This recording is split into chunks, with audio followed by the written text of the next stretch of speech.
The U.S. is holding a startling records for highest rearrest rates in the world. Even more troubling for women and mothers trapped in the destructive cycle. A New Jersey nonprofit is working overtime to stop this crisis in its track. Watch here. Across the U.S., women are incarcerated for crimes spanning from drug possession to murder. And sadly, recovery doesn't happen by flipping a switch. It's often easier to slip back into bad habits. In fact, the latest data from the Bureau of Prisons shows nearly 30% of females convicted will be rearrested within the first year of their release. Sometimes the desperation too much to bear.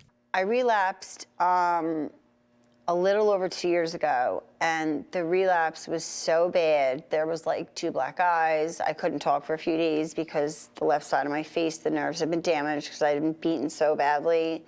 I had stitches in my chin. I had MRSA in my foot because I was barefoot. I hadn't slept in 9 days. And my brother-in-law found me and brought me back to Newbridge. I went to detox. Carly Fletcher has been in and out of the system for the better part of 20 years. Now she's involved in the New Jersey Reentry program. She's been clean for more than 2 years and is working towards becoming a peer counselor, an opportunity she may not have had without a second chance. I've been through it all, and all I want to do is save women. Which is what they do at the New Jersey Reentry Corporation, a nonprofit organization helping recently released prisoners get back on their feet. Camille Hanna and Kaya Thompson, women with different backgrounds who made some significant mistakes. At the age of 17, my son's father and I were stealing merchandise out of Home Depots just to be able to provide for ourselves. What was your involvement with the criminal justice system? DUIs, drinking and driving. That means that you probably lose your license, it's hard to get to work, and then there's a downward spiral from there. Absolutely.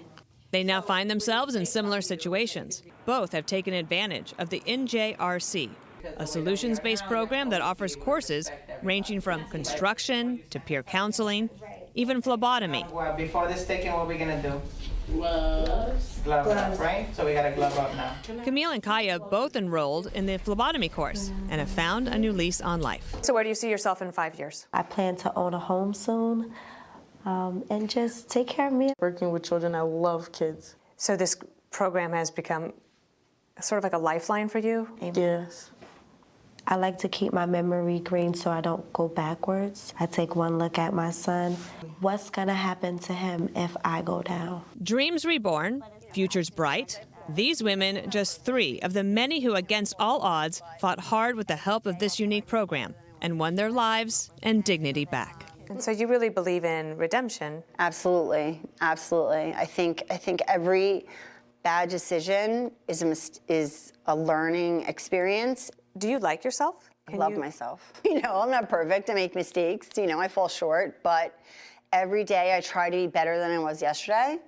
And what I love most about myself today is that I am a survivor. I am not a victim.